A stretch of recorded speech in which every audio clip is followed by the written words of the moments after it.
பாறைகளில் குப்பைகளை கொட்டச் சொன்ன தாவேக எம்எல்ஏ நவல்பட்டு விஜயின் யோசனைக்கு பூவுலகின் நண்பர்கள் அமைப்பு கடும் அதிர்ச்சியை வெளிப்படுத்தியுள்ளது. திடக்கழிவு மேலாண்மையில் தமிழ்நாடு திணறி வரும் சூழலில் இதுபோன்ற அபாயகரமான யோசனைகள் மிக மோசமான பின் விளைவுகளை உருவாக்கக்கூடும் என அந்த அமைப்பு எச்சரித்துள்ளது. திருச்சி அரியமங்கலம் கிடங்கில் உள்ள லட்சக்கணக்கான டன் குப்பைகள் பயோமைனிங் முறையில் ஏற்கனவே அகற்றப்பட்டு வருகின்றன. தற்போது தூய்மை பாரதி இயக்கத்தின் கீழ் 40.8 கோடி ரூபாய் மதிப்பீட்டில் எஞ்சிய நிலத்தடி கழிவுகளை அகற்றும் 3ஆம் கட்ட பணிகள் தீவிரமாக நடந்து வருவது குறிப்பிடத்தக்கது. தமிழ்நாடு முதல்வர் விஜய் டெல்லியில் பிரதமர் மோடியை சந்தித்து பேசினார். பிரதமர் அலுவலகத்தில் நடந்த இந்த சந்திப்பின் போது நெதர்லாந்திலிருந்து ஆனைமங்கல செப்பேடுகளை பிரதமர் மோடி மீட்டு இந்தியா கொண்டு வந்ததற்கு முதல்வர் விஜய் நன்றி தெரிவித்துக் கொண்டார். மேலும் தமிழ்நாட்டில் நடக்கும் அரசு நிகழ்ச்சிகளில் தொடக்கத்தில் தமிழ்த்தாய் வாழ்த்து பாடல் பாடுவதற்கு உள்துறை அமைச்சகத்தின் தெளிவுரையை வழங்க வேண்டும் என பிரதமர் மோடியிடம் கேட்டுக்கொண்டார். மேலும் தமிழகத்தில் மேம்பட்ட நடுத்தர போர் விமான வடிவமைப்பு மையம் மற்றும் வான்வழி பாதுகாப்பு நிறுவனத்தை அமைக்க வேண்டும் எனவும் முதல்வர் விஜய் கோரிக்கை விடுத்தார். பிரதமர் மோடியுடனான சந்திப்பின் போது மேகதாது அணை விவகாரம் தொடர்பாக முதல்வர் விஜய் முக்கிய கோரிக்கையை முன்வைத்துள்ளார். காவிரி ஆற்றின் குறுக்கே மேகதாது அணை கட்டுவதற்கு கர்நாடக அரசு முயற்சித்து வருவதை தனது கோரிக்கையில் சுட்டிக்காட்டியுள்ள முதல்வர் விஜய், தமிழ்நாடு, கேரளா, புதுச்சேரி மாநில ஒப்புதலின்றி திட்டத்திற்கு அனுமதி அளிக்கக்கூடாது என பிரதமரிடம் வலியுறுத்தியுள்ளார். அதேபோன்று இலங்கை சிறையில் இருக்கும் 58 தமிழக மீனவர்கள் மற்றும் 266 படகுகளை மீட்க மத்திய அரசு நடவடிக்கை எடுக்க வேண்டும் எனவும் முதல்வர் விஜய் வேண்டுகோள் விடுத்துள்ளார். டெல்லியில் மத்திய நிதியமைச்சர் நிர்மலா சீதாராமனை சந்தித்த முதல்வர் விஜய் 3 முக்கிய கோரிக்கைகளை வலியுறுத்தினார்.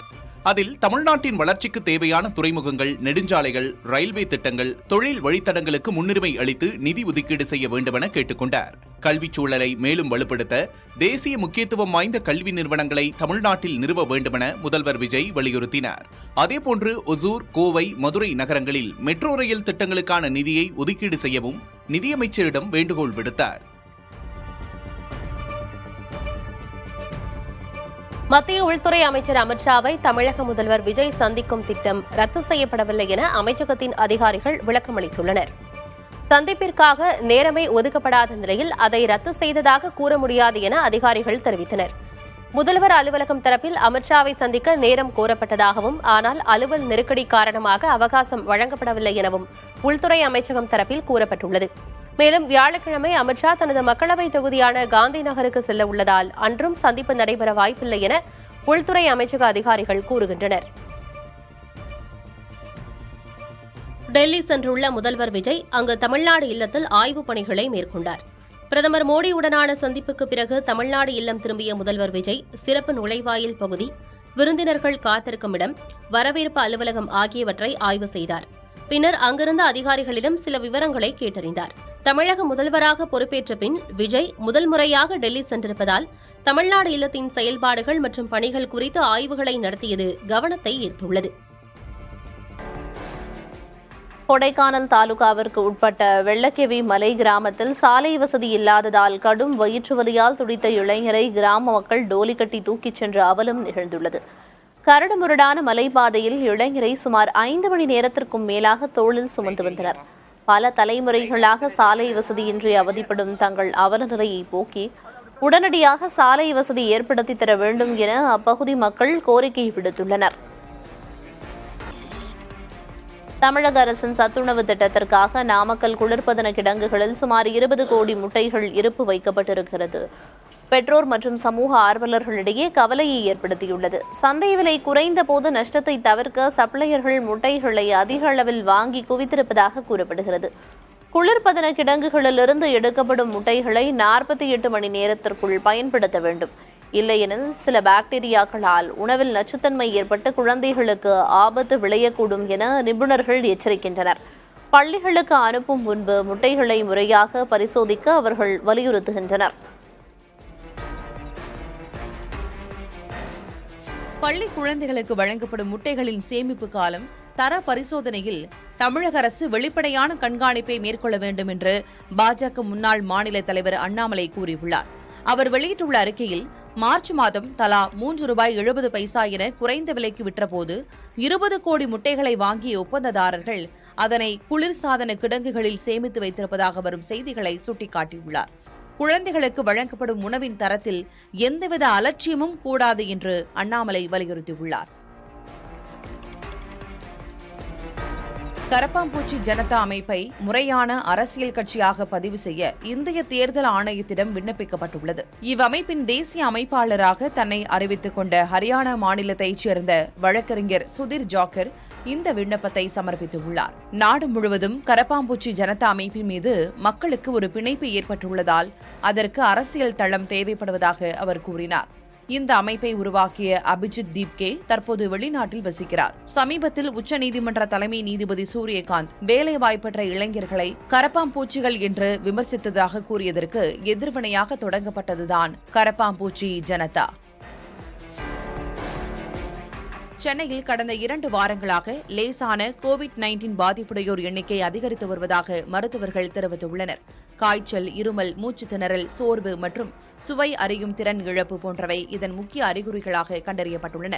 ஸ்டான்லி, அப்போலோ மற்றும் சிம்ஸ் மருத்துவமனை நிபுணர்கள் கூறுகையில், தற்போதைய பாதிப்புகள் மிகவும் லேசானவையாகவே உள்ளன என்றும் புதிய தீவிர உருமாறிய வைரஸ்கள் எதுவும் கண்டறியப்படவில்லை என்றும் கூறியுள்ளனர். எனினும் கோடை விடுமுறை பயணங்களின் போது முகக்கவசம் அணிவது, கைகளை கழுவுவது போன்ற அடிப்படை முன்னெச்சரிக்கை நடவடிக்கைகளை பொதுமக்கள் கண்டிப்பாக பின்பற்ற வேண்டும் என்று அவர்கள் அறிவுறுத்தியுள்ளனர். உகாண்டாவிலிருந்து அகமதாபாத் வழியாக பெங்களூரு வந்த 28 வயது பெண்ணுக்கு எபோலா நோய்க்கான லேசான உடல்வலி அறிகுறி இருந்ததால் அவர் அங்குள்ள அரசு தொற்றுநோய் மருத்துவமனையில் அனுமதிக்கப்பட்டுள்ளார். இதனால் பெங்களூருவில் சுகாதார எச்சரிக்கை விடுக்கப்பட்டுள்ளது. அந்த பெண்ணின் இரத்த மாதிரிகள் புனேவில் உள்ள தேசிய வைராலஜி நிறுவனத்துக்கு அனுப்பப்பட்டுள்ளன. உலக சுகாதார நிறுவனம் எபோலா பரவலை சர்வதேச பொது சுகாதார அவசர நிலையாக அறிவித்திருக்கிறது. கர்நாடக அரசின் முன்னெச்சரிக்கை நடவடிக்கையாக பெங்களூரு மற்றும் மங்களூரு மருத்துவமனைகளில் சிறப்பு தனிமைப்படுத்தல் வார்டுகள் தயார் நிலையில் வைக்கப்பட்டுள்ளன.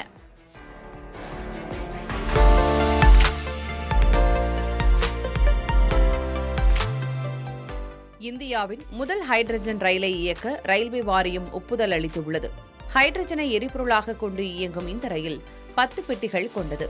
டெல்லி கோட்டத்துக்குட்பட்ட ஜிண்ட் சோனிபட் வழித்தடத்தில் இந்த ரயில் அதிகபட்சமாக மணிக்கு 75 கிலோமீட்டர் வேகத்தில் இயக்கப்படும்.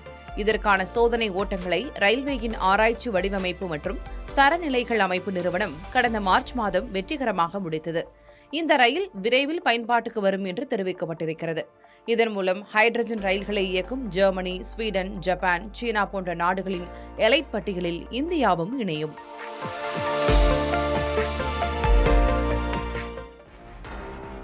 கொல்கத்தாவில் கால்பந்து நட்சத்திரம் லியோனல் மெஸ்ஸியின் 70 அடி உயர பிரம்மாண்ட சிலை பலத்த காற்றின் காரணமாக ஆடியதால் பரபரப்பு நேரிட்டது. கடந்த ஆண்டு டிசம்பரில் மெஸ்ஸியின் கொல்கத்தா வருகையின் போது லேக் டவுன் பகுதியில் திறக்கப்பட்ட இந்த பிரம்மாண்ட சிலையின் சில திருகுகள் தளர்ந்ததே இந்த அசைவுக்கு காரணம் என தெரிவிக்கப்பட்டுள்ளது.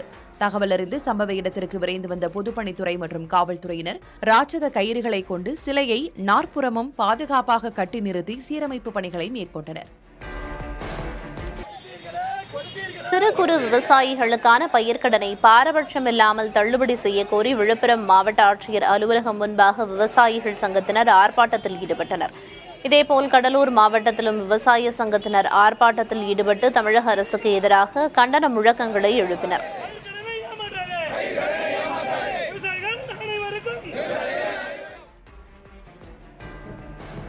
மலேசியாவின் கோலாலம்பூரில் வயாங் உமன் என்ற முழுக்க பெண்களை கொண்ட சர்வதேச குழு தென்கிழக்கு ஆசியாவின் பாரம்பரிய நிழற்பாவை கூத்துக்கலையில் புதிய புரட்சியை ஏற்படுத்தி வருகிறது.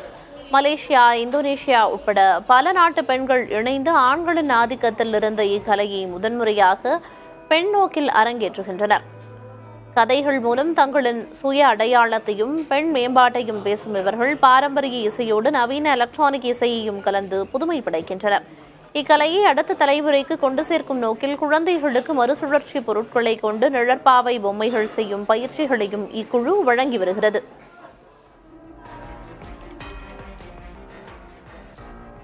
இசை விழாக்கள் மற்றும் மாரத்தான் போட்டிகளில் வீணாகும் மனித சிறுநீரை இயற்கை உரமாக மாற்றும் புதிய தொழில்நுட்பத்தை பிரிட்டன் NPK ரெக்கவரி நிறுவனம் உருவாக்கியுள்ளது. சிறுநீரை நடமாடும் சுத்திகரிப்பு அமைப்புகள் மூலம் சேகரித்து அதில் உள்ள நைட்ரஜன், பாஸ்பரஸ் போன்ற ஊட்டச்சத்துக்களை திரவ உரமாக இந்நிறுவனம் மாற்றுகிறது. லண்டன் மாரத்தான் மற்றும் பூம்டவுன் விழாக்களில் சேகரிக்கப்பட்ட சிறுநீரை கொண்டு கோதுமை விவசாய சோதனைகள் வெற்றிகரமாக நடத்தப்பட்டுள்ளன.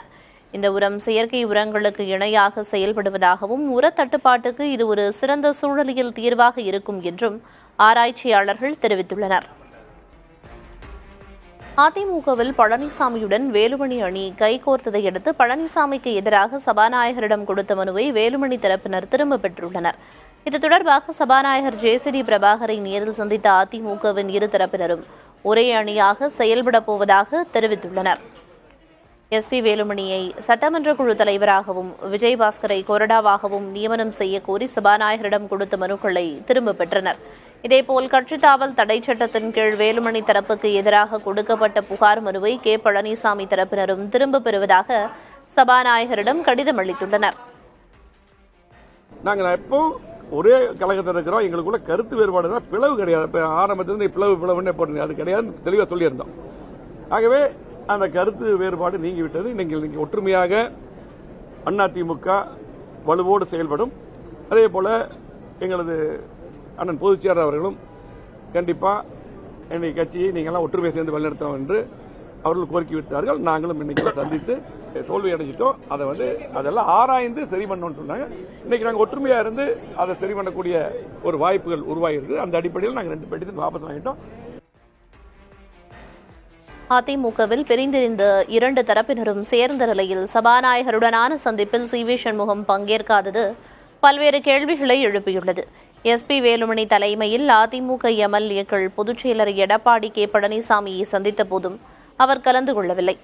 இந்நிலையில் சென்னை எம்ஆர்சி நகரில் உள்ள சி.வி. சண்முகம் இல்லத்திற்கு வந்த நத்தம் விஸ்வநாதன் அவருடன் பேச்சுவார்த்தையில் ஈடுபட்டார்.